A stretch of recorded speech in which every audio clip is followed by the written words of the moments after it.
একদিন হযরত মুসা আলাইহিস সালাম কোথাও সফর করার উদ্দেশ্যে রওনা দিলেন।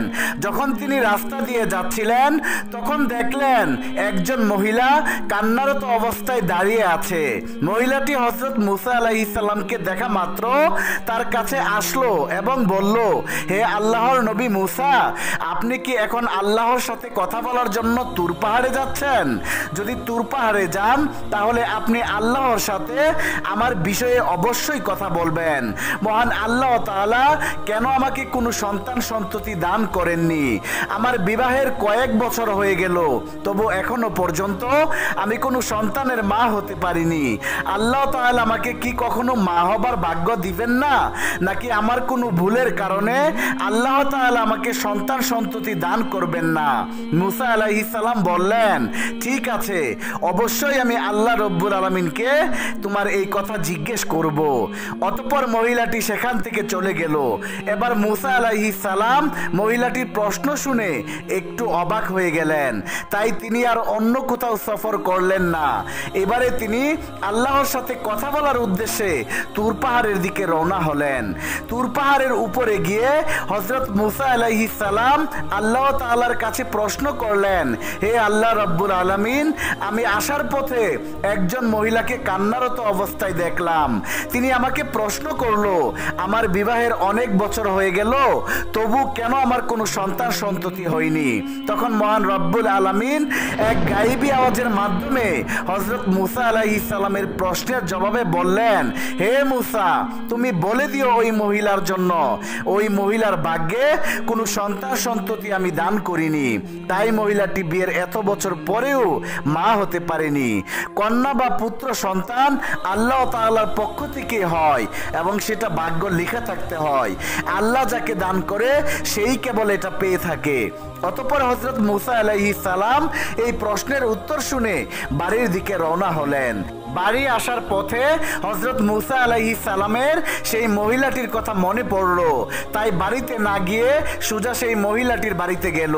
তখন মহিলাটি হযরত মুসা আলাইহিস সালামকে দেখে অবাক হলেন এবং বললেন, হে আল্লাহর নবী মুসা, আপনি কি আল্লাহ তাআলার কাছ থেকে আমার প্রশ্নের উত্তর জেনে এসেছেন? তখন মুসা আলাইহিস সালাম বললেন, মহান আল্লাহ তাআলা বলেছেন তোমার ভাগ্যে কোনো সন্তান লেখা হয়নি, তাই তুমি কখনো মা হতে পারবে না। এই কথা শোনার পর মহিলাটির চোখ অশ্রু জলে ভরে গেল এবং জোরে জোরে ক্রন্দন করতে লাগলো। অতঃপর হযরত মুসা আলাইহিস সালাম সেখান থেকে চলে আসলেন। এই ঘটনার কিছুদিন পর একজন আল্লাহওয়ালা বুজুর্গ ফকির ওই মহিলাটির বাড়িতে গেলেন এবং বললেন, বাড়িতে কি কেউ আছেন? আমি একজন ফকির, অনেক দিন থেকে কিছু খাইনি, আমার খুব খিদে পেয়েছে, দয়া করে আল্লাহর ওয়াস্তে আমাকে কিছু খাবার দান করুন, নিশ্চয় আল্লাহ তাআলা আপনার নিয়ত পূর্ণ করবেন। অতঃপর মহিলাটি ফকিরের এই কথা শুনে তার ঘরে আসতে দিল এবং ফকিরকে 4টি রুটি খেতে দিল। অতঃপর মহিলাটি ফকিরকে উদ্দেশ্য করে বলল, আপনি তো আল্লাহর ফকির, আপনি একটু আল্লাহর কাছে আমার জন্য দোয়া করবেন, আল্লাহ আমাকে কোনো সন্তান দান করেনি, আল্লাহ তাআলা যেন আমাকে সন্তান দান করেন। অতঃপর ফকিরটি রুটি খাওয়ার পর দোয়া করে সেখান থেকে চলে গেলেন। এই ঘটনার প্রায় কিছু বছর হয়ে গেল। একদিন হঠাৎ হযরত মুসা আলাইহিস সালাম আবারও কোথাও সফর করতে বের হলেন। হযরত মুসা আলাইহিস সালাম ওই মহিলাটির বাড়ির পাশ দিয়ে যাচ্ছিলেন। তখন হযরত মুসা আলাইহিস সালামের ওই মহিলার কথা মনে পড়ে গেল। এবার হযরত মুসা আলাইহিস সালাম তার বাড়ির কাছে গিয়ে দেখলেন ওই মহিলাটি ছোট্ট সন্তান নিয়ে মনের আনন্দে খেলা করছে। মহিলাটি হযরত মুসা আলাইহিস সালামকে দেখে মুসা নবীর কাছে আসলো এবং বলল, হে আল্লাহর নবী মুসা, আপনি তো বলেছিলেন আল্লাহ তাআলা আমাকে কোনো সন্তান দান করবে না, আমার ভাগ্যে তা লেখা হয়নি, কিন্তু আল্লাহ তাআলা তো আমাকে একটা সন্তান দান করেছেন। এটা শুনে হযরত মুসা আলাইহিস সালাম অনেকটা অবাক হয়ে গেলেন এবং এই প্রশ্নের উত্তর জানার জন্য হযরত মুসা আলাইহিস সালাম তুর পাহাড়ের দিকে রওনা হলেন। তুর পাহাড়ের উপরে গিয়ে আল্লাহর নবী মুসা আলাইহিস সালাম আল্লাহকে জিজ্ঞেস করলেন, হে আল্লাহ, আপনি তো বলেছিলেন ওই মহিলার ভাগ্যে কোনো সন্তান লেখা হয়নি, ওই মহিলার কোনো সন্তান হবে না, কিন্তু আজ আসার সময় আমি দেখলাম ওই মহিলার সন্তান রয়েছে। এবং সে তাকে পেয়ে খুব খুশি হয়েছে। এই ব্যাপারটি আমি বুঝতে পারিনি। অতঃপর মহান রব্বুল আলামিন এক গায়বী আওয়াজের মাধ্যমে এই প্রশ্নের উত্তরে বললেন, হে মূসা, তুমি এই প্রশ্নের উত্তর জানতে চাও? তাহলে একটি থালায় মানুষের মাংস নিয়ে আসো, তারপর এই প্রশ্নের জবাব পাবে। তখন হযরত মূসা আলাইহিস সালাম মহান আল্লাহ তাআলার এই হুকুম পাওয়ার পর একটি থালা ও একটি ছুরি নিয়ে তার কওমের লোকের কাছে এসে বলল, হে আমার কওমের লোকেরা, মহান আল্লাহ তাআলা বলেছেন মানুষের শরীরের মাংস নিয়ে যেতে। তোমাদের মধ্যে এমন কি কেউ আছো যে এই থালায় নিজের শরীরের মাংস কেটে দেবে? হযরত মূসা আলাইহিস সালামের এই কথায় কেউ রাজি হলো না। অতঃপর সবাই সেখান থেকে একে একে চলে গেল। তখন হযরত মূসা আলাইহিস সালাম অত্যন্ত চিন্তিত এবং পেরেশানি হয়ে এদিক ওদিক ঘুরছিল। হযরত মূসা আলাইহিস সালাম যখন মানুষের মাংস না পেয়ে বাড়ির দিকে ফিরে যাচ্ছিলেন, তখন হঠাৎ একজন বুজুর্গ ফকির পিছন থেকে ডেকে বললেন, হে আল্লাহর নবী মূসা, তোমার কি হয়েছে? তোমাকে এমন চিন্তিত এবং পেরেশানি দেখাচ্ছে কেন?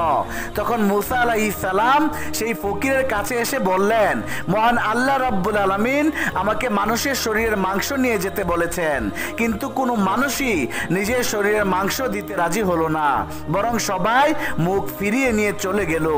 তখন বুজুর্গ ওই ফকির হযরত মূসা আলাইহিস সালামের মুখে এই কথা শোনা মাত্রই তার কাছ থেকে ছুরি নিয়ে নিজের শরীর থেকে এক টুকরো মাংস কেটে হযরত মূসা আলাইহিস সালামের কাছে দিয়ে দিলেন এবং ওই বুজুর্গ ফকির সেখান থেকে চলে গেলেন। এটা দেখে আল্লাহর নবী মূসা ভীষণ অবাক হয়ে গেলেন।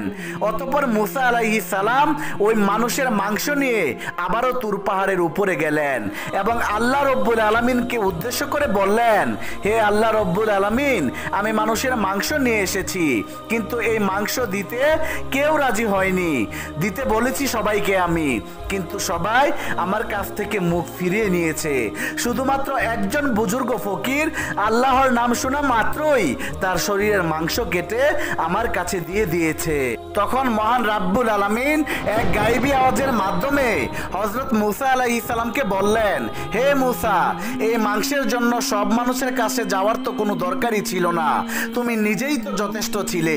এর মাধ্যমে তুমি তোমার প্রশ্নের উত্তর পেয়ে গেছো।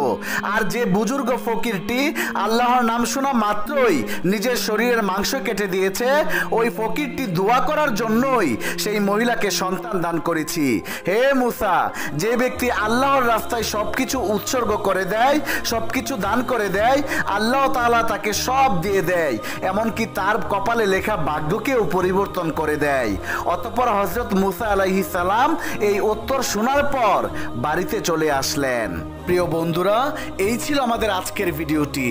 আল্লাহ রব্বুল আলামিন আমাদের সবাইকে তার প্রিয় বান্দা হিসেবে কবুল করে নেক এবং আল্লাহ রব্বুল আলামিন আমাদের সকলের মনের নেক আশাগুলো পূরণ করে দেখ। সকলেই কমেন্টে লিখুন আমিন।